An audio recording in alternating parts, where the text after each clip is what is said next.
করতে চাই, যেগুলো আপনাদের জীবনকে আলোকিত করবে, দুনিয়াতে আপনাদেরকে মর্যাদার আসনে আসীন করবে, আর আখিরাতে আল্লাহ তাআলার কাছে আপনারা প্রিয় বান্দী হিসাবে উপস্থাপিত হবেন।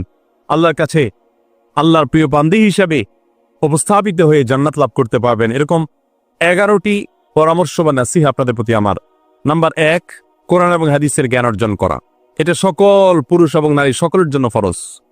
কোরআন এবং হাদিসের জ্ঞান অর্জন করা আমাদের জন্য ফরজ। আমরা অনেকেই আছি যারা ইসলামের ফরজ বিধিবিধানগুলো জানি না। আমাদের যেগুলো অবশ্য কর্তব্য সেগুলো আমরা অনেকে জানি না, শুধু নামে মুসলমান। গতানুগতিক কিছু কাজ করি, হাতে গোনা কিছু ইসলামের নামে কাজ করি, বাস মনে করেছি আমি মুসলমান হয়েছি। আপনাকে 500 ঈমান সম্পর্কে জানতে হবে। আপনার ঈমান কিভাবে আনতে হবে, কি কোন কোন বিষয়ের প্রতি বিশ্বাস থাকতে হবে, কি বিশ্বাস থাকতে হবে, আল্লাহ সম্পর্কে বিশ্বাস থাকতে হবে। ঈমান সম্পর্কে অনেক ভুল ধারণা আমাদের আছে। আমরা আল্লাহ সম্পর্কে বিস্তারিত জানি না, আখিরাত সম্পর্কে জানি না, নবী রাসূল সম্পর্কে জানি না। এগুলো সম্পর্কে সঠিক জ্ঞান অর্জন করতে হবে। 5 ওয়াক্ত নামাজ এর বিধিবিধানগুলো, কখন কোনটা পড়তে হয়, ওয়াক্ত কখন থাকে কখন যায়, অনেক মহিলা আছেন জানেন না, অনেক নারীরা আছেন, অনেক পুরুষরা আছেন জানেন না। এগুলো জানতে হবে। ইসলামকে জানাটা অনেক গুরুত্বপূর্ণ। আর জানার জন্য কোরআনে কারীম বুঝে পড়বেন, হাদিস বুঝে পড়বেন, মাসলা মাসাইলের বই পুস্তক বুঝে পড়বেন ওলামাদের তত্ত্বাবধানে থেকে, এবং কোরআন এবং হাদিস শেখার যত ভালো আয়োজন উদ্যোগ আছে সেগুলোতে শামিল হবেন, জ্ঞান অর্জন করবেন। এটা ইসলামের গুরুত্বপূর্ণ একটা ব্যাপার। জ্ঞান অর্জন যদি না করেন তাহলে আপনি ইসলামের কোনো কাজ করতে পারবেন। ইসলামের সবকিছুর আগে হলো জ্ঞান অর্জন করা। সবকিছুর আগে ইসলাম সম্পর্কে ইলম অর্জন করতে হবে, কোরআন হাদিসের নলেজ অর্জন করতে হবে। নাম্বার 2, 5 ওয়াক্ত নামাজ। নবী সাল্লাল্লাহু আলাইহি সাল্লাম জান্নাতে, মেয়েদের জান্নাতে যাওয়ার শর্টকাট যে সিলেবাস দিয়েছেন, শর্টকাট যে ওয়ে বলেছেন, 4টা শর্ত দিয়েছেন। এর মধ্যে থেকে একটা হলো 5 ওয়াক্ত নামাজ ঠিকঠাক মতো যদি আদায় করেন। অনেক মহিলারা আছেন যোহরের নামাজ আসরের সময় গিয়ে আদায় করেন, আসরের কাছাকাছি আদায় করেন, কারণ গৃহস্থলী কাজে ব্যস্ত থাকেন, রান্নাবাড়ার কাজে ব্যস্ত থাকেন, গা গোসল নিয়ে ব্যস্ত থাকেন। করছি করে এই রান্নাবাড়া করা, সবাইকে খাবার দাবার দেওয়া, ছেলে মেয়েকে খাবার দাবার দেওয়া, ঘর ইত্যাদি মোছা ধোয়া, এগুলো করতে করতে, নিজের গোসল টোসল করতে করতে 3টা 3:30 বেজে যায়। অনেক সময় আসর ওয়াক্তের কাছাকাছি গিয়ে তারপর যোহরের নামাজ আদায় করেন। খুবই গর্হিত একটা কাজ। আমার মা বোনরা সতর্ক থাকবেন এ ব্যাপারে, যে নামাজ সময় মতো আদায় করতে হবে। শয়তান আপনাদেরকে একটা ভুল কথা বলে ধোঁকা দেয়, সেটা হলো যে আমি রান্নাবাড়া করছি যে পোশাকে, এই পোশাকে কিভাবে নামাজ পড়বো, তাহলে আমি গোসল টোসল করে একটা নামাজ পড়বো। আর গোসল তো সহজে করা হয় না। রান্না বাড়ার পরে সবাই বাড়ায় খাওয়াই দেওয়া, এরপরে ঘর দুয়ার পরিষ্কার করা, এরপরে সব কাজ শেষে গোসল করা, তারপরে গোসল করে এসে নামাজ পড়া, এসব করতে করতে শয়তান আপনার নামাজটা অনেক পিছায় দেয়। মনে রাখবেন, আপনি যে পোশাকে কাজ করতেছেন ওই পোশাকে যদি দুর্গন্ধ না থাকে, খারাপ না থাকে, ভালো পোশাক হয়, তো ওই পোশাকে আপনি নামাজ পড়তে পারবেন। দুর্গন্ধ থাকলেও শরীরকে ফ্রেশ করার ব্যবস্থা আছে, আপনি ফ্রেশ করে আপনি নামাজে দাঁড়ায় যাবেন। এরপর নামাজ পড়ে বাকি কাজ করবেন। নামাজকে বলবেন না যে আমার অনেক কাজ আছে, এগুলো শেষ করে নামাজ পড়বো। শয়তান আমাদেরকে ধোঁকা দেয়। এই জন্য মা বোনরা 5 ওয়াক্ত নামাজ সময় মতো আদায় করবেন, ঠিকঠাক মতো আদায় করবেন। অনেক মা বোনরা আপনারা নামাজ পড়েন, নামাজ হয় না। বাংলাদেশে বেশিরভাগ মহিলাদের, নারীদের মধ্যে একটা ভুল আছে নামাজ প্রসঙ্গে, সেটা হলো যে নামাজের মধ্যে সতরটা ভালো করে ঢাকেন না। সতর কি? মেয়েদের নামাজের মধ্যে মুখমণ্ডল ছাড়া, 2 হাতের কবজি ছাড়া তাদের মাথা থেকে পা পর্যন্ত পুরো শরীর তারা ঢেকে রাখবে। আজকাল নামাজের ওড়না পাওয়া যায়, এই ওড়নাগুলো পড়লে এই মুখমণ্ডল ছাড়া 2 হাত এক সহকারে ঢাকা থাকে, এভাবে ঢেকে রাখতে হবে। আপনি যদি নামাজ পড়েন, আপনার গলা দেখা যায়, আপনার কাঁধের কিছু অংশ দেখা যায়, চুল দেখা যায়, আপনার হাতের কনুই দেখা যায়, তাহলে সেক্ষেত্রে কিন্তু আপনার নামাজ হবে। পুরো নামাজ জুড়ে এরকম খালি থাকে এগুলো, তাহলে নামাজ হবে না। অনেক বোনরা এটা জানেন না, তাহলে নামাজটা ঠিকঠাক মতো পড়তে হবে। জান্নাতে যাওয়ার জন্য এটা পূর্ব শর্ত। নাম্বার 2।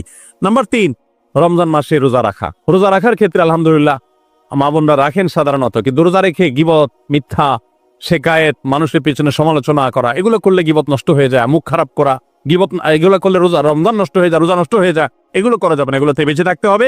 সেই সাথে অনেক মা বোন আছেন, একটু সন্তান গর্ভে আসছে কিন্তু সন্তান দুধ কিংবা সন্তান দুধ পান করে, এই অজুহাত দিয়ে তিনি দেখা যায় যে রমজানের রোজা ঠিক মতো রাখেন না। এটা ভুল। বরং সামান্য একটু ঠুনকো অজুহাতে রমজান রোজা বাদ দেওয়া যাবে না। যতক্ষণ পর্যন্ত শক্তি সামর্থ্য আছে রমজান রোজা ঠিক মতো রাখতে হবে। নাম্বার 3। 4 নম্বর হলো স্বামীর আনুগত্য করা। আমি সবসময় বলি এটা হলো মহিলাদের জন্য তিতা করল্লার আমল।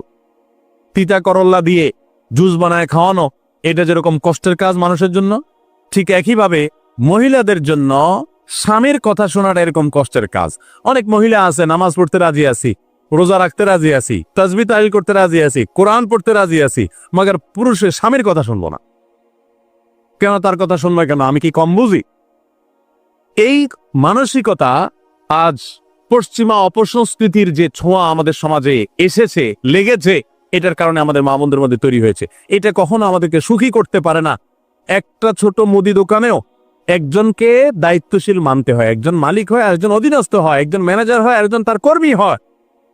এতটুক চেইন অফ কমান্ড যদি ঠিক না থাকে, তাহলে একটা ছোট দোকানও সুশৃঙ্খল ভাবে চলতে পারে না, সেটাও বিশৃঙ্খল হয়ে যাবে। তাহলে একটা সংসার, একটা পরিবারে একজনকে মুরব্বী না মানলে কিভাবে সেটা চলতে পারে? অবশ্যই একজন নারী তার স্বামীকে অভিভাবক মানবেন, মুরব্বী মানবেন, তাকে মেনে চলবেন। শুধু ইসলামই বলে নাই, পশ্চিমা দুনিয়ার মানুষরাও স্বীকার করে। সাবেক মার্কিন প্রেসিডেন্ট বারাক ওবামার একটা আত্মজীবনীমূলক লেখা ধারাবাহিকভাবে বাংলাদেশে একটি জাতীয় গণমাধ্যম প্রকাশ হয়েছে অনেক বছর আগে, আমি পড়েছি। সেখানে তিনি পরিষ্কার করে বলেছেন যে আমার দাদি নানীরা পারিবারিক জীবনে যতটা সুখী ছিল, এখন আমাদের স্ত্রী, আমাদের মেয়েরা ততটা সুখী না। অথচ তাদের এত বেশি শাড়ি চুড়ি, এত বেশি সাজগোজ, এত বেশি সুখ সমৃদ্ধির উপকরণ ছিল না আজকের মেয়েদের যতটা আছে। পারিবারিক শান্তি তখন যতটা ছিল, এখন তার ধারে কাছেও নেই। এর অন্যতম কারণ হলো এটি যে আমরা পশ্চিমা অপসংস্কৃতির ছোঁয়ায় পড়ে শয়তান আমাদেরকে অতিরিক্ত স্বাধীনতার নাম দিয়া আমাদেরকে বলগাহীন স্বাধীনতার পথে নিয়ে গেছে, যেটা আমাদের ধ্বংস ডেকে এনেছে। এজন্য একজন গার্ডিয়ান, একজন অভিভাবক পরিবারে থাকতে হবে, তাকে মানতে হবে। আপনি নারী হিসাবে আপনার স্বামীটাকে যদি মনে হয় একটু বোকা কিসিমের, সে বুঝে না, আপনি অবশ্যই ডেফিনেটলি আপনি তাকে বোঝাবেন, আপনি তাকে আপনার মতামত বলবেন, তারও কর্তব্য আপনার মতামত গ্রহণ করা। কিন্তু এর মানে এই না যে আপনি তাকে ডিনাই করবেন, পাত্তা দিবেন না, অবজ্ঞা করবেন, তার কাছে জিজ্ঞেস করা ছাড়া যেদিক সেদিক যাবেন, যা খুশি তা করবেন, এটা উচিত না। আপনার জান্নাতে যাওয়ার প্রয়োজনে ওই যে তিতা করল্লা বলেছি, সে যদি কোনো দিক থেকে তাকে মানতে আপনার কষ্ট হয়, আপনার থেকে সে পিছিয়ে আসে বুদ্ধিতে জ্ঞানে, তারপরে একটু কষ্ট করে ঢোক গেলেন, একটু কষ্ট করে সবর করেন, শুধুমাত্র জান্নাতের আশায় আল্লাহ তাআলা আপনাকে মর্যাদা দিবেন, দুনিয়াতে বড় করবেন, আখিরাতে বড় করবেন। অনেক সময় দেখা যায় পুরুষতান্ত্রিক সমাজে আমাদের দেশে দেখা যায় যে পুরুষদের নানা অনাচারে মেয়েরা অতিষ্ঠ হয়। একটু সবর করেন, সন্তান সন্ততি বড় হবে, তখন আর পুরুষের এই সমস্ত জুলুম থাকবে না, পুরুষ তখন দৌড়ে পড়ে থাকবে। এই বাস্তবতা আমরা প্রত্যেকটা মানুষ উপলব্ধি করার কথা। অতএব মেয়েদের, মুসলিম নারীদের অত্যন্ত গুরুত্বপূর্ণ আরেকটি বিষয় হলো 4 নম্বর যেটি বললাম, স্বামীর আনুগত্য করা। যতটুকু সম্ভব তার সর্বোচ্চ আনুগত্য করার চেষ্টা করতে হবে, যতক্ষণ তিনি কোরআন হাদিসের কথা বলেন। স্বামী যদি কোনো অন্যায় কথা করতে বলেন, তাহলে তখন আর তার কোনো কথা শোনা যাবে না। নাম্বার 5, একজন মুসলিম নারীর জন্য তার ইজ্জতের হেফাজত অত্যন্ত গুরুত্বপূর্ণ ব্যাপার। এমন একটা সমাজে আমরা বসবাস করতেছি, পাঠ্য বইয়ে শিক্ষার নামে আমাদের সন্তানদের চরিত্র নষ্ট করে দেওয়া হচ্ছে, বিবাহ বহির্ভূত সম্পর্ক করতে তাদেরকে উস্কানি দেওয়া হচ্ছে, শিক্ষার নামে কুশিক্ষা দেওয়া হচ্ছে, যার কারণে আমার সন্তান নষ্ট হয়ে যাচ্ছে। এই জন্য আমি বলি, এমন যুবক, এমন যুবতী আজকাল সোনার হরিণ হয়ে গেছে। হাজারে 2-4 জন 10 জন যুবক পাওয়া যাবে কিনা সন্দেহ, যেই যুবক বুকে হাত রেখে বুক টান টান করে আল্লাহ শুকরিয়া আদায় করে বলতে পারবে তার যৌবনে কোনো হারাম স্পর্শ সে করে নাই, কোনো হারামের কাছে সে যায় নাই, তার চরিত্রকে সে হেফাজত করেছে, কোনো গুনাহে সে লিপ্ত হয় নাই, এরকম কথা বলার মতো যুবক খুব বেশি নাই আমাদের সমাজ। ধ্বংস করে ফেলা হয়েছে বিনোদনের নামে, শিক্ষার নামে, নানা নামে। এগুলো আমাদের দেশের সংস্কৃতি ছিল না। এদেশের মুসলমান তো বটে, এদেশের হিন্দুরাও পারিবারিক এই বন্ধনের মধ্যে থেকে তারা তাদের চরিত্রকে হেফাজত করে। বৈবাহিক সম্পর্ক ছাড়া কোন প্রকার সম্পর্কের মাধ্যমে তাদের যৌন আকাঙ্ক্ষাকে মেটায় না। এটা এদেশের মাটির, এদেশের কালচার, এদেশের মানুষের কালচার, এদেশের সকল ধরনের মানুষের কালচার, কিন্তু এদেশের সেই সংস্কৃতিকে ধ্বংস করে দেওয়া হচ্ছে ছোট ছোট বাচ্চাদের বইয়ে এই বিবাহ বহির্ভূত সম্পর্কের কথা বলে। এই জন্য সচ্চরিত্রে এখন সোনার হরিণ হয়ে গেছে। নবী সাল্লাল্লাহু আলাইহি সাল্লাম বলেছেন, মাইয়াজমান লিমা বাইনা লিহিয়াইহি ওয়া মা বাইনা রিজলাইহি আদমান লাহুল জান্নাহ। যে ব্যক্তি তার 2 চোয়ালের মাঝখানের অঙ্গ অর্থাৎ মুখ, আর যে ব্যক্তি তার 2 রানের মধ্যবর্তী অঙ্গ, তার লজ্জাস্থানকে হেফাজত করবে, অন্যায় খাতে ব্যবহার করবে না, এটার সংরক্ষণের দায়িত্ব এবং গ্যারান্টি যে ব্যক্তি নিজের ব্যাপারে নিজে নিবে, নবী সাল্লাল্লাহু আলাইহি ওয়াসাল্লাম বলেছেন, আমি তার জন্য জান্নাতের দায়িত্ব নিয়ে নিলাম। যে এটা 2টার দায়িত্ব নিতে পারবে, আমি তার জান্নাতের দায়িত্ব নিলাম। এবং নবী সাল্লাল্লাহু আলাইহি ওয়াসাল্লাম আরো বলেছেন, আকসারু মা ইউদখিলুন নাস আন-নার, মানুষকে সবচেয়ে বেশি জাহান্নামে নিয়ে যায় কোন জিনিসে? আল ফামু ওয়াল ফারজ, এই 2টি অঙ্গ, মুখ এবং লজ্জাস্থান। এই জন্য মা বোনরা, অনেকে আপনাদেরকে অনেক প্ররোচনা দিবে, অনেক গুনাহের পথে আহ্বান করবে। আপনাদের মেয়েরা স্কুল কলেজে পড়তে গেলে সেখানে অনেক অন্যায় আবেদন শুনবে, হারামের আহ্বান শুনবে। তাদেরকে সুশিক্ষা দিবেন যে আল্লাহ তাআলা তোমাকে যে চরিত্র দিয়েছে, এই যৌবন দিয়েছে, এটাকে যেখানে সেখানে ব্যবহার করলে হবে না। কিয়ামতের ময়দানে যুবকদেরকে আলাদা করে জিজ্ঞাসা করা হবে, তোমার যৌবনকালে কি করছো সেটা বলো, বুড়া বয়সে এসে কি করছো এটা ইম্পর্টেন্ট না, যৌবনকালে কি করে আসছো সেটার হিসাব দাও। যৌবনকে হেফাজত করার গুরুত্ব এত বেশি, আল্লাহ আলাদা করে জিজ্ঞাসা করবেন।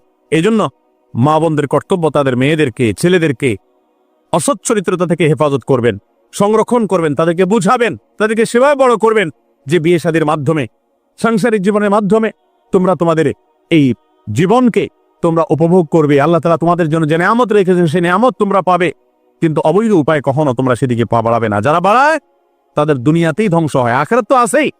এই অবৈধ সম্পর্ক করে সুখে থাকে খুব কম মানুষ। যারা যত বেশি এই জগতে যায় তারা তত বেশি অসুখী থাকে দাম্পত্য জীবনে। অতএব একজন নারী তার 5 নম্বর গুরুত্বপূর্ণ বিষয় হলো তার ইজ্জতের হেফাজত, লজ্জাস্থানের হেফাজত এবং তার চরিত্রের হেফাজত। আল্লাহ তাআলা আমাদের মা বোনদেরকে সেই তৌফিক দান করুন। অনেক সময় দেখা যায় যে সবই ঠিক আছে, আপনি সোশ্যাল মিডিয়াতে পুরুষের ছবি দেখে, ভিডিও দেখে আপনি হারাম আনন্দ পাচ্ছেন। আপনি ইমোতে, হোয়াটসঅ্যাপে, মেসেঞ্জারে বিভিন্ন পুরুষের সাথে অপ্রয়োজনীয় চ্যাটিং করছেন, কথা বলছেন, এবং সেখানে এই বেহুদা কথা থেকে অনেক অনাচার হয়ে যায়, অনেক সংসার ভেঙে যায়, অনেক পরকীয়া হয়, অনেক সংসার ধ্বংস হয়। এই জন্য আল্লাহ বলেছেন আল্লাহ তাকরাবুজ জেনা, জেনার কাছেও যেও না, চ্যাটিংই করতে যেও না, কারণ করতে গেলে তুমি ডুবে যাবা, পরে ফিরে আসতে পারবা না। ভয়ঙ্কর এক গুহা, ভয়ঙ্কর এক জগৎ। এই পথ থেকে আমাদেরকে বেঁচে থাকতে হবে। আল্লাহ আমাদের তৌফিক দান করুন। নাম্বার 6, মা বোনদের জন্য গুরুত্বপূর্ণ বিষয় হলো সন্তানদের লালন পালন করা। আপনি বাজার থেকে 2-4 কেজি আম কিনে খাইছেন, এটাতে আপনি যতটা সুখী হতে পারবেন, আপনি যদি একটা আমের গাছ লাগাই দিতে পারেন তাহলে তার চাইতে অনেক বেশি সুখী হতে পারবেন, আপনি বেশি লাভবান হবেন, আপনি মনকে মন আম খেতে পারবেন, আপনার বংশধররা খেতে পারবে। নিজে আমল তো করবেনই মায়েরা বোনেরা, পাশাপাশি সন্তানদেরকে যদি আল্লাহভীরু বানান, মুত্তাকি বানান, পরহেজগার বানান, কোরআন হাদিস শিখান, তাদেরকে যদি পর্দা শিখান, তাদেরকে যদি চরিত্রের হেফাজত শিখান, তাদেরকে যদি ভালো মানুষ বানানো শিখান, তাহলে আপনি আম গাছ লাগানোর মতো ফলের গাছ লাগাই গেলেন, সওয়াবের গাছ লাগাই গেলেন। দুনিয়া থেকে চলে যাবেন, নেক সন্তানের আমল যেগুলো আপনি শিখাই দিয়ে গেছেন এগুলোর সব আপনি পেতে থাকবেন। ছেলেটাকে সূরা ফাতিহা নিজে শিখাবেন, মেয়েটাকে সূরা ফাতিহা নিজে শিখাবেন, নিজে ভালো করে শিখবেন, তাহলে মরণ পর্যন্ত এই ছেলে যতবার সূরা ফাতিহা পড়বে প্রত্যেক নামাজে আপনি কিন্তু সওয়াব পেয়ে থাকবেন, কারণ আপনি শিখাই দিয়ে গেছেন, আপনি শুরুটা করে দিয়ে গেছেন। এই জন্য মা বোনদের জন্য সন্তানদের লালন পালন করা, সন্তান দুধে ভাতে আছে কিনা, ভালো জামা কাপড় পরছে কিনা, এর চেয়ে ইম্পর্টেন্ট হলো সন্তান আমার নামাজ পড়ছে কিনা, সন্তান আমার আল্লাহকে চিনে কিনা, সন্তান আমার কোরআন হাদিসের শিক্ষা পেয়েছে কিনা। সন্তান একদিন স্কুলে যায় না, তার জন্য আমার মাথা খারাপ হলে, সন্তান একদিন নামাজ পড়ে না এক ওয়াক্ত, তার জন্য আরো বেশি মাথা খারাপ হতে হবে। তাহলে আপনি দায়িত্বশীল মা হতে পারবেন, দায়িত্বশীল বাবা হতে পারবেন। মনে রাখবেন নবী সাল্লাল্লাহু আলাইহি ওয়াসাল্লাম বলেছেন, প্রত্যেকটা শিশু জন্মগ্রহণ করে ভালো মানুষ হয়ে, কেউ জন্মগতভাবে খারাপ হয় না, ডাকাত হয়ে জন্মায় না, তবে তার মা বাপ তাকে নষ্ট করে। কারণ মা বাপ তাকে ঠিক মতো লালন পালন না করে, ভালো পরিবেশ দেয় না, খারাপ ছেলেফেলের সাথে মিশে, তখন সে নষ্ট হয়। এজন্য আপনার দায়িত্ব সন্তান কার সাথে মিশছে, কোথায় যাচ্ছে, কি করতেছে, মোবাইলে কি দেখছে, সন্তানকে সময় দেন, মোবাইল টিপি বন্ধ করেন, তাদেরকে নিয়ে বসেন, তাদেরকে কথা শোনা, কোরআন হাদিস পাঠ করে শোনান, তাদেরকে ভালো পরিবেশ দেন, ভালো ফ্যামিলির, দিনদার ফ্যামিলির বাচ্চাদের সাথে তাদেরকে মিশান। ইনশাআল্লাহ আপনি আল্লাহর কাছে এর জন্য উত্তম বিনিময় পাবেন, সওয়াব পাবেন। নাম্বার 7, মা বোনরা বিশেষ করে আপনাদের জন্য গুরুত্বপূর্ণ হলো কৃতজ্ঞতা আদায় করবেন। পুরুষদের জন্য গুরুত্বপূর্ণ, কিন্তু মা বোনদের জন্য বিশেষ গুরুত্বপূর্ণ এই জন্য যে নবী সাল্লাল্লাহু আলাইহি ওয়াসাল্লাম বলেছেন, তিনি জাহান্নামে নারীদেরকে যে দেখেছেন, তাকে যে দেখানো হয়েছে মিরাজে, যে প্রচুর সংখ্যক নারীরা জাহান্নামে, এর অন্যতম একটা কারণ ছিল নেয়ামতের নাশকরি করা। পুরুষদের মধ্যেও নাশকরির কারণে বহু পুরুষ জাহান্নামে যাবে। মা বোনরা স্বামী এবং নিজের জগতে যতটুকু আল্লাহ তাআলা দিয়েছেন এতটুকুর উপর শুকর আদায় করবেন। আপনার স্বামী মানুষটা হয়তো মুখটা খারাপ, কিন্তু তার শরীরটা ভালো আছে, সে আপনাকে উপার্জন করে এনে খাওয়ায়। অনেক মহিলা আছে তার স্বামী হয়তো অ্যাক্সিডেন্ট করে পঙ্গু হয়ে গেছে, সে হয়তো বিছানা শুয়ে বাকি জীবন কাটিয়েছে, তার কষ্টের কোনো শেষ নাই। আপনার স্বামী হয়তো বা তার কোনো দিক থেকে দুর্বলতা আছে, আবার বহু দিক থেকে তার ভালো গুণ আছে। একই কথা পুরুষদের জন্য ইসলাম নির্দেশ করেছে যে তার স্ত্রীর একটা গুণ খারাপ দেখে যদি তার কষ্ট লাগে, তো সে চিন্তা করলে 10টা গুণ ভালো দেখবে, সেটা দেখে শুকর আদায় করা উচিত। এই শুকরিয়া আদায় করা ছাড়া পুরুষ হোক নারী হোক কে আল্লাহর প্রিয় বান্দা হতে পারবে না। এই জন্য আল্লাহর কাছে শুকরিয়া আদায় করবেন। মায়েরা বিশেষ করে শ্বশুরের বাড়িতে যাওয়ার পর প্রথম অনেক কষ্ট হয়। আমি সবসময় বলি, শ্বশুর বাড়িতে যাওয়ার পর মেয়েরা আমাদের দেশে নানান জুলুম নির্যাতন সহ্য করতে হয়। শাশুড়ি বাঁকা চোখে দেখে, সব শাশুড়ি না, অনেক শাশুড়ি, অনেক সময় ননদরা বাঁকা চোখে দেখে, স্বামী লোকটা জ্বালায় নানাভাবে, দেবররা জ্বালায় নানানভাবে, মানুষ খোঁচাখুচি করে কষ্ট দেয়। একটু ধৈর্য ধারণ করেন, আল্লাহ তাআলা আপনার সংসারে যখন 2-4টা সন্তান দিবে, এরা যখন বড় হয়ে যাবে, এগুলো সব আপনার বাহিনী হয়ে যাবে, তখন দেখবেন ওই বুড়া আস্তে আস্তে চুপসে গেছে, বুড়ার বড় কোনো গলা নাই, বড় কোনো কথা নাই, কারণ পোলাপান সব মায়ের পক্ষে থাকে, বুড়া সব আস্তে আস্তে সাইজ হয়ে যায়। এজন্য মা বোনরা সবর করবেন, ধৈর্য ধারণ করবেন, খবরদার ধৈর্য হারা হবেন না, শুকর আদায় করবেন। নাম্বার 8, কখনো মুখ খারাপ করবেন না, গালিগালাজ করবেন না, অভিশাপ দিবেন না। অনেক সময় পোলাপান একটু উল্টাপাল্টা করলে তাদেরকে অনেক মা অভিশাপ দিয়ে দেন, গজব ঠাটা দিয়ে দেন, বদদোয়া করেন, মুখ দিয়ে খারাপ কথা বলে ফেলেন। এগুলো খুব খারাপ জিনিস। নবী সাল্লাল্লাহু আলাইহি সাল্লাম বলেছেন, যদি কাউকে গজব ঠাটা দেওয়া হয়, এটার উপযুক্ত না হলে যে দেয় তার উপরে এসে পড়ে, এরকম ভয়াবহ একটা বিষয়। এজন্য কোন অবস্থাতে এগুলো যেন না হয়। এবং মেয়েদের জাহান্নামে যাওয়ার অন্যতম, বেশি জাহান্নামে যাওয়ার অন্যতম একটা কারণ এটাও যে তাদের মধ্যে, অনেকের মধ্যে, আমি সবার কথা বলছি না, যে এই ধরনের গালিগালাজ করা, অভিশাপ দেওয়ার বৎসভাব আছে। এই বৎসভাব বহু পুরুষের মধ্যেও আছে, সবাইকে ছাড়তে হবে। নাম্বার 9, আত্মীয়তার বন্ধন রক্ষা করার পরে দায়িত্বশীল হতে হবে। স্বামীকে স্বামীর ভাই বোনের সাথে সম্পর্ক ভালো রাখতে কখনো বাধা দিবেন না। অনেক মহিলা আছে বোকার মতো কাজ করে। স্বামী যদি স্বামীর ভাইকে টাকা পয়সা দেয়, সে অপছন্দ করে। স্বামী যদি স্বামীর বোনকে টাকা পয়সা দেয়, সে এটাকে পছন্দ করে না। মা বাবার খোঁজ খবর বেশি নিলে তার কাছে ভালো লাগে না। এই মহিলা হলো নির্বোধ। কেন নির্বোধ? কারণ নবী সাল্লাল্লাহু আলাইহি সাল্লাম বলেছেন যে মান সাররাহু আইয়ুবসাতালাহু ফি রিজকিহি আও ইউনসালাহু ফি আথারি ফালিয়াসিল রাহিমা। যে ব্যক্তি চায় তার রিজিকে আল্লাহ বরকত দেখ, তার হায়াতে বরকত দেখ, সে যেন রক্ত সম্পর্কে আত্মীয়দের সাথে সম্পর্ক বেশি ভালো রাখে। তাহলে আপনার স্বামীর রিজিক বেশি হোক, টাকা পয়সা বেশি হোক, তার হায়াতে বরকত হোক, এটা যদি আপনি চান, তাহলে আপনি বরং তারা উৎসাহিত করা উচিত। তোমার ভাইটার খবর নাও, তোমার বোনটার বাড়িতে যাও, তোমার মা বাপের খেদমত করো, তাদের সাথে যত সম্পৃক্ত থাকবে আপনার স্বামীতে আল্লাহ তাআলা তত বরকত দান করবেন। এই জন্য তাকে সেটা করবেন। আবার পুরুষদেরও উচিত মেয়েদেরকে সুযোগ দেওয়া। তারা তাদের বাপ, মেয়েরও তো কর্তব্য আছে তার বাপ মার প্রতি, বাপ মার খেদমত করবে, বাপ মার জন্য হাদিয়া তোফা দিবে। অনেক পুরুষরা আছে মেয়েদের পাওনা অধিকারই দেয় না, হাদিয়া তোফা কোত্থেকে দিবে, তাদের মহরটাই দেয় না, তাদের হাত খরচ দেয় না। আলাদা কিছু হাত খরচ দেওয়া উচিত, যে তার মতো সে খরচ করবে, তার মা বাপের জন্য খরচ করবে। এগুলোর বিনিময়ে আমরা আল্লাহর কাছে জান্নাত পাবো। অতএব এই আত্মীয়তার সম্পর্ক রক্ষা করা গুরুত্বপূর্ণ। নাম্বার 10, সাদাকা করবেন। সাদাকা জাহান্নাম থেকে মুক্তির কারণ। নবী সাল্লাল্লাহু আলাইহি সাল্লাম জাহান্নামের পরে সতর্ক করেছেন আপনাদেরকে, আমাদের সবাইকে। অতএব সাদাকা দিলে জাহান্নাম থেকে মুক্তির একটা পথ আমরা পাই, সুগম হয়। এবং নবী সাল্লাল্লাহু আলাইহি সাল্লামের সময় মহিলা সাহাবীরা তাদের গহনা খুলে আল্লাহর রাস্তায় দান করতেন। এজন্য মসজিদ, মাদ্রাসা, বিভিন্ন গুরুত্বপূর্ণ যে দানের খাতগুলো আছে সেগুলোতে বেশি বেশি দান করবেন, বেশি বেশি আল্লাহর রাস্তায় ব্যয় করবেন, যতটুকু তৌফিক আছে ততটুকু। এখন মহিলা দান করবে কোত্থেকে? পুরুষরা মহরের টাকাই পরিশোধ করে না, বেচারে দান করবে কোত্থেকে? এজন্য পুরুষরা দায়ী হবে। এবং মহিলারাও তাদের মহরের টাকা যেন অনাদায় না থাকে, তারা যেভাবে চেষ্টা করলে হয় সেভাবে চেষ্টা করবেন। এবং তাদের হাত খরচ আলাদা দেওয়া উচিত। এবং তারা পর্দার মধ্যে থেকে তাদের মতো উপার্জনও করতে পারেন, সেটাও শরীয়ত তাদের জন্য সুযোগ রেখেছে। যেভাবে হোক তারাও সাদাকার চেষ্টা করবেন। 11 নম্বর সর্বশেষ হলো সময়ের অপচয় করবেন না। এখন এমন একটা সময় চলছে, বেশিরভাগ মানুষ জাহান্নামে যাবে যেই কারণে আজকের যুগে সবচেয়ে বেশি আমরা বিপদগামিতার মুখে যাচ্ছে, যে কারণে সেটার অন্যতম হলো এই স্মার্টফোনের অপব্যবহার। আমরা অনেকে আছি টেলিভিশনের বিভিন্ন সিরিয়ালে আসক্ত, অনেকে আছি বিভিন্ন নাটক সিনেমায় আসক্ত, অনেকে আছি ফেসবুক এবং ইউটিউব এগুলোতে আসক্ত। বিশেষ করে মা বোনদেরকে বলছি, অনেকেই আছেন এখনো রিমোট ছাড়া তার পেটের ভাত হজম হয় না, সারাদিন রিমোট হাতে বসে থাকেন, একটার পর একটা সিরিয়াল এবং চ্যানেল পাল্টাতে থাকে। মনে রাখবেন, সফল ইমানদার হতে হলে এই অনর্থক কাজ না ছাড়লে আপনি সফল ইমানদার হতে পারবেন না। অনেকে নামাজও পড়ে আবার সিরিয়ালও দেখে। অনেকে আছেন ফেসবুকে ঘন্টাকে ঘন্টা, ইউটিউবে ঘন্টা ঘন্টা সময় নষ্ট করেন। এর জন্য আল্লাহর কাছে জবাবদিহি করতে হবে। কিয়ামতের ময়দানে আল্লাহ তাআলা কয়েকটা প্রশ্ন উত্তর দেওয়া ছাড়া একজন মানুষকেও নড়তে দিবেন না। এর ভিতরে একটা হলো যে তোমার সারা জীবনে কি অর্জন করেছো। সময়ের অপচয় করা যাবে না। সময় হলো জীবনের সবচেয়ে মূল্যবান সম্পদ। অতএব আল্লাহ তাআলা আমাদের সবাইকে জীবনের এই অমূল্য সম্পদ সময়কে সংরক্ষণ করার তৌফিক দান করুন। মা বোনরা, আপনাদেরকে আমি আল্লাহর ওয়াস্তে উপদেশ করতেছি, যারা বদভ্যাস আছে ফেসবুক, ইউটিউবে ঘন্টা ঘন্টা পড়ে থাকার, প্রয়োজনে এগুলো সব ডিলিট করে দেন মোবাইল থেকে। প্রয়োজনে আপনি এই মোবাইল বিক্রি করে বাটন ফোনে চলে যান। নিজের বদভ্যাসকে নিয়ন্ত্রণ করতে না পারলে প্রথমে চেষ্টা করেন, এরপর না পারলে প্রয়োজনে বাদ দিয়ে দেন।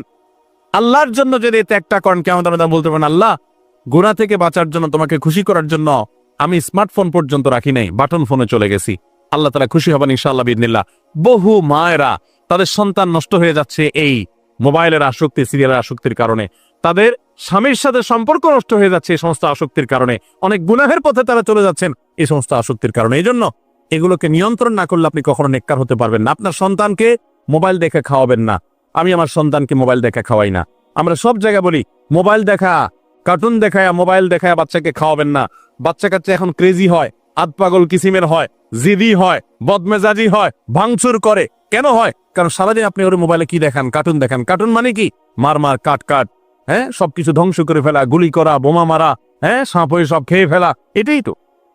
এগুলো বাচ্চাদেরকে ক্রেজি করে, বাচ্চাদেরকে মানসিকভাবে অসুস্থ করে, ধ্বংস করে দেয়। তাদেরকে ফিজিক্যাল খেলাধুলা, শারীরিকভাবে করতে পারে এরকম খেলাধুলার ব্যবস্থা করেন, দৌড়াদৌড়ি করার ব্যবস্থা করেন। বাচ্চারা সুস্থ থাকবে, ভালো থাকবে। মোবাইল থেকে তাদেরকে বাঁচান, টেলিভিশন থেকে তাদেরকে বাঁচান, এবং কার্টুন থেকে, ভিডিও গেমস থেকে তাদেরকে বাঁচান। না বাঁচাতে পারলে আপনার দুনিয়া আখিরাত সব ধ্বংস হয়ে যাবে। অতএব আজকের মাহফিল থেকে আসুন, প্রতিজ্ঞা করি যে আমরা সময় নষ্ট করব না, সময়ের অপচয় করব না, প্রয়োজন ছাড়া মোবাইল হাতাহাতি ঘাটাঘাটি করব না, ঘন্টায় ঘন্টা মোবাইলকে সময় দিব না। অনেক মেয়েরা আছেন, অনেক পুরুষরা আছেন, এই একটি অপকর্মের কারণে তার শিক্ষা জীবন ধ্বংস হয়ে যায়, চাকরি নষ্ট হয়ে যায়, ব্যবসা লাডে উঠে, মা বাবার সাথে সম্পর্ক নষ্ট হয়, স্বামী স্ত্রীর সম্পর্ক নষ্ট হয়, সাংসারিক জীবন ধ্বংস হয়ে যায়, সবকিছু ধ্বংস হয়ে যায় শুধু এই মোবাইল ফোনের অনিয়ন্ত্রিত ব্যবহার করার কারণে। যারা মোবাইলকে নিয়ন্ত্রণ করতে পারেন না, ডাইরেক্ট হয়ে গেছেন, সারাক্ষণ হাতে মন চায়, তারা একটা শক্ত সিদ্ধান্ত নেন, প্রয়োজন আমি স্মার্টফোন বিক্রি করে দিব। 6 মাস 8 মাস, আপনি কিছুদিনের জন্য, 1 বছরের জন্য বাটন ফোনে চলে যান, এরপর আবার ব্যাক করলে আশা করা যায় আল্লাহ আপনাকে হেফাজত করবেন। এবং ইসলামের নাম দিয়ে, অনেকে বলে আমি ইউটিউবে ওয়াজ শুনি, ফেসবুকে ওয়াজ শুনি, ওয়াজের নাম দিয়া আপনি যে কি করেন কি না করেন সেটা আপনার আরশের মালিক সবই জানেন। অতএব যে ওয়াজ শুনতে গিয়ে আপনার আকাম কুকাম করা লাগে, খারাপ জিনিস দেখা লাগে, ওই ওয়াজ শোনার কথা আপনাকে ইসলাম বলে নাই। আল্লাহ তাআলা আমাদের সবাইকে সবগুলো বিষয় আমল করার তৌফিক দান করুন। আমরা আবারও বলছি, আজকে আমাদের মা বোনদেরকে লক্ষ্য করে বিশেষ করে যে 11টি করণীয় আপনাদের জীবনকে সোনালী জীবনে পরিণত করতে পারে, আপনাদের জীবনটাকে সমৃদ্ধ করতে পারে, সুখী করতে পারে, এবং আল্লাহর কাছে আপনাদেরকে জান্নাতের উপযুক্ত করবে। কিয়ামতের ময়দানে সুন্দর হাসি, সুখের হাসি, তৃপ্তির হাসি আপনাদেরকে হাসাবে ইনশাআল্লাহ। সেই 11টি নসিহা, সে 11টি বিষয়ের প্রথমটি হলো কোরআন এবং হাদিসের জ্ঞান অর্জন করবেন। অনেক ভালো ভালো বই আছে কোরআন হাদিস ভিত্তিক, সেগুলো পড়বেন। দিন শিক্ষার যত আয়োজন আছে সেগুলোর সাথে সম্পৃক্ত হবেন। অনলাইনে অনেক কোর্স করা যায়, সেগুলোতে আপনি সম্পৃক্ত হতে পারেন। যেভাবে হোক আপনাকে কোরআন হাদিসের কথা জানতে হবে। আল্লাহ কি বলেছেন, রাসূল সাল্লাল্লাহু আলাইহি ওয়াসাল্লাম কি বলেছেন, মাসালা মাসাইল কখন কি করা উচিত, কোরআন হাদিসে কি বলা আছে, এগুলো জানতে হবে আপনাকে। যতটুকু সম্ভব জানার চেষ্টা করবেন। নাম্বার 2, 5 ওয়াক্ত নামাজ সঠিকভাবে আদায় করবেন, সময় মতো আদায় করবেন। যোহরের ওয়াক্ত বাসার কাজ কাম শেষ করে গোসল করে একেবারে 3টার দিকে একসাথে পড়বো, এটা করা যাবে না, বরং সময় মতো আদায় করতে হবে। এবং মেয়েদের যে সতর, এই সতর ঢাকার পরে সতর্ক থাকতে হবে। পুরো শরীর মুখমণ্ডল ছাড়া যেন ঢাকা থাকে, চুল, গলা, হাতের গোছা, কনুই, এগুলো যেন দেখা না যায়, খেয়াল রাখতে হবে। এবং নামাজ ধীরে ধীরে পড়তে হবে। অনেক মহিলা অনেক দ্রুততার সাথে নামাজ পড়েন, এবার পড়লে হবে না। নাম্বার 3, রমজানের রোজা ঠিক মতো রাখতে হবে, যথাযথভাবে রাখতে হবে। রোজা রেখে গীবত, শিকায়েত, মিথ্যা, গালমন্দ এগুলো করা যাবে না। নাম্বার 4, স্বামীর আনুগত্য করতে হবে। নিজের কাছে খারাপ লাগলেও একটু সবর করতে হবে, যতক্ষণ পর্যন্ত স্বামী ন্যায়সঙ্গত কথা বলে, অন্যায় কাজ করতে না বলে, গুনাহের কাজ করতে না বলে, ততক্ষণ পর্যন্ত তার কথা মানতে হবে। নিজের খারাপ লাগলেও মানবেন, আপনার জান্নাতের প্রয়োজনে, সুশৃঙ্খলার প্রয়োজনে, পারিবারিক শান্তির প্রয়োজনে। ইনশাআল্লাহ আপনি সুখে থাকবেন দুনিয়া এবং আখিরাত উভয় জগতে। নাম্বার 5, নিজের ইজ্জত সম্মান হেফাজত করবেন। অনলাইনে অফলাইনে কারোর সাথে হারাম সম্পর্ক করবেন না, কোনো গায়ের মারাম পুরুষ সাথে অযথা যোগাযোগ করবেন না, চ্যাটিং করবেন না, এবং সোশ্যাল মিডিয়াতে হারাম জিনিস দেখা থেকে নিজের চোখকে হেফাজত করবেন, বাঁচিয়ে রাখবেন। নাম্বার 6, নিজের সন্তানদেরকে দিন শিখাবেন, তাদেরকে কোরআন হাদিস শিখাবেন, উত্তমভাবে লালন পালন করবেন, তাদেরকে নামাজ শিখাবেন, মেয়েদেরকে পর্দা শিখাবেন, তারা যেন চরিত্রে হেফাজত করে সেই শিক্ষা তাদেরকে দিবেন। উপযুক্ত হওয়ার পর ছেলে মেয়েকে বিয়ে দিবেন, কোনোভাবে যেন হারাম সম্পর্কে না জড়ায় সেজন্য সাবধান থাকবেন। ভালো ফ্যামিলির সাথে তাদেরকে উঠা বসা করাবেন, ভালো শিক্ষা প্রতিষ্ঠানে দিবেন যেখানে দিলে তার ঈমান আমল হেফাজত থাকবে। নাম্বার 7, আল্লাহ শুকরিয়া আদায় করবেন, বান্দারও শুকরিয়া আদায় করবেন। আল্লাহ যা দিয়েছেন, যতটুকু আছে স্বামীর সংসারে, আলহামদুলিল্লাহ বলতে শিখবেন, আল্লাহ তাহলে বাড়াই দিবেন ইনশাআল্লাহ।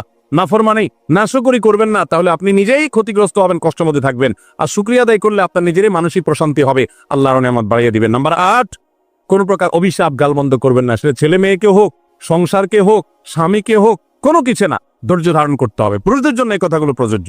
আর নাম্বার 9, আত্মীয়তার সম্পর্ক রক্ষা করতে হবে, ছিন্ন করা যাবে না। নিজের স্বামীকে তার বাপ, তার বোন, তার মা, তার ভাই, তাদের সাথে সুসম্পর্ক বজায় রাখতে সাহায্য করবেন, বাধা দিবেন না, পারলে আরো সাহায্য করবেন, এতে আপনারই লাভ হবে। আবার স্বামীদেরও উচিত স্ত্রীকে তার পরিবারের সাথে সম্পর্ক বজায় রাখার জন্য সাহায্য করা। মেয়েদের উচিত তাদের মা, তাদের বোন, ভাই, তাদের সাথে আজকাল মোবাইলে যোগাযোগ করা যায়, খোঁজ খবর নিবেন, কথাবার্তা বলবেন। স্বামীর সংসারে আসছেন দেখে বাপের সংসার ভুলে যাবেন, সেটাও যেন না হয়, খেয়াল রাখতে হবে। নাম্বার 10, যতটুকু সম্ভব দান সাদাকা করবেন। দান সাদাকা জাহান্নাম থেকে মুক্তির কারণ হয়, সেটার জন্য সাধ্য অনুযায়ী করবেন। পুরুষরা তাদের জন্য এক্ষেত্রে হেল্প করবেন, যাতে তাদের মোহর ইত্যাদি দেওয়া, মাসে হাত খরচ কিছু দেওয়া, যাতে তারা সাদাকা করতে পারে সেই সুযোগ। আজকাল দেখা যায় অনেক মেয়েরা টাকা পয়সা পেলে মার্কেটে চলে যাবেন, কি কিনবে এটা নিয়ে অস্থির হয়ে যান। মার্কেটে আপনি যা দরকার হলে যাবেন, কেনা দরকার হলে কিনবেন, কিন্তু দানের জন্য একটা খাত রাখবেন। পারিবারিক সাদাকা বাক্স, একটা বাক্স রাখবেন, যে খুচরা টাকা পয়সা বা বিভিন্ন টাকা পয়সা ছেলে মেয়েরা রাখবে, আপনি রাখবেন, উৎসাহিত করবেন। এটা দিয়ে একটা গরিব ফ্যামিলি মুখে হাসি ফোটাবেন, একটা ভালো কাজ করবেন, পারিবারিক ভাবে এরকম দানের ব্যবস্থা করবেন। বোনেরা, সর্বশেষ হলো সময় নষ্ট করবেন না সোশ্যাল মিডিয়াতে। আল্লাহর ওয়াস্তে এটা থেকে নিজেকে বাঁচাবার জন্য সংগ্রাম করেন। যারা এখনো এই রোগ থেকে বাঁচতে পারেন নাই, আল্লাহর কসম করে বলছি, দুনিয়ার জীবনটাই ধ্বংস হবে, অসুখী থাকবেন, অশান্তিতে থাকবেন, আখিরাতের ধ্বংস তো আছেই। অতএব